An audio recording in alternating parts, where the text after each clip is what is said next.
satuyang kagurangnan, yaon na po siya approaching sa satuyang kastilyo.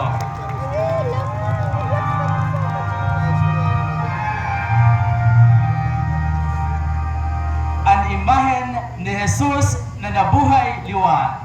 Mga tugang sa tuya pong palakpakan giraray.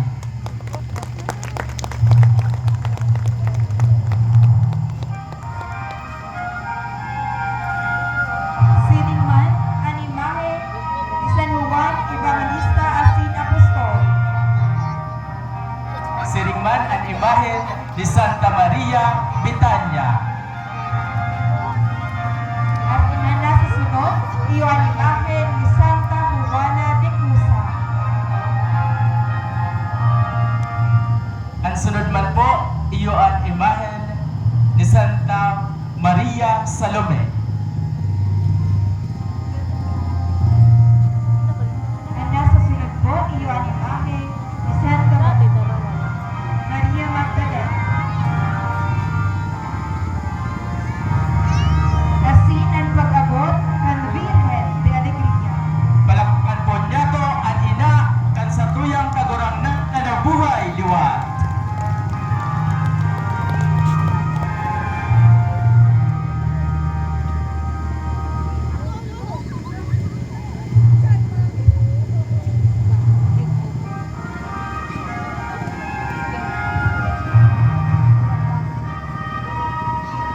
Munya na aldaw sa tong ipinagrorokyaw ang pinakasentro kan misteryo nin kaligtasan. Munya na daognaan kagadanan, na para naan kadikluman, asin andalan pasiring sa buhay na daing kasagkoran. Nabuksan na huli na si Kristo ang satuyang hade, na buhay liwat, kaya sa tong ipag-ugma asin ipagrokyaw.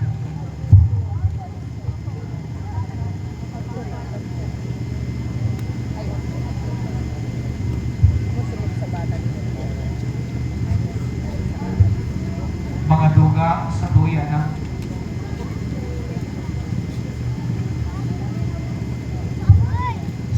ng punan ang rito sa pagpuntun. Sa ngaran ka nama asin kanaki atin kan Espiritu Santo. Amen. Ang kagurangnan mabasa indo. Asin sa imong espiritu. Pagbasa kan Ebanghelyo na sinurat ni San Marcos. Kamanawayan Sa sa imo kagurangan. Pakalihis kan aldaw na Sabado nagbakal nin mga pahamon na ilalangit sa bangkay na Jesus si Maria Magdalena, si Maria na ina ni Santiago, asin si Salome. Amay pa kan Domingong aga, pagsirang kan aldaw, nagdumana sila sa lulungan. Nagurulay sila sa dalan. Si Isay daw ang mapaligid para sa tukad na po. Paglaw ninda sa lulungan, nahiling ninda sa rong lalaking hube na nakaguming kin puti kasi naglalakaw parting tuo. Natikbahan sinda, day ka mo matakot, ang sabi kan lalaki. Arap nito si Jesus na taga Nazaret na ipinako sa na nabuhay siya liwan. Mga tugang ang marahay na bareta kan sa tong kagurangnan. Pag-umaw sa imo, Kristo. Dios marahay na aga po sa Indo Gabos. Diyos maray agawan po. Happy Easter po sa Indo. Happy Easter din po, Father. Kunyan pong aga, inibuhon po niya to ang pagtuntun. Asin sa pagtuntun, mananangog niya to ang mga pagbareta kan anghel, manunungod kabuhay liwat.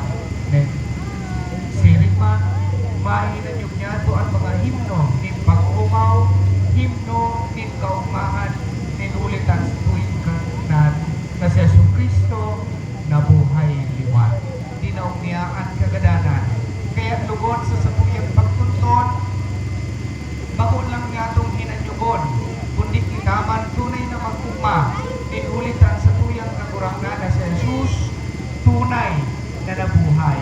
Kaya ang hanggang sa satuya, iyon na bako lang na mabuhay si Jesus, kundi siring sa satuyang buhay, siya man dapat yaon, asin dapat siya man buhay na buhay. Asin anong ibig kong sabihin kay ni?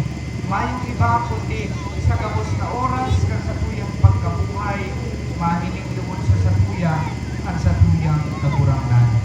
dalubot at makit dalawon kan imahe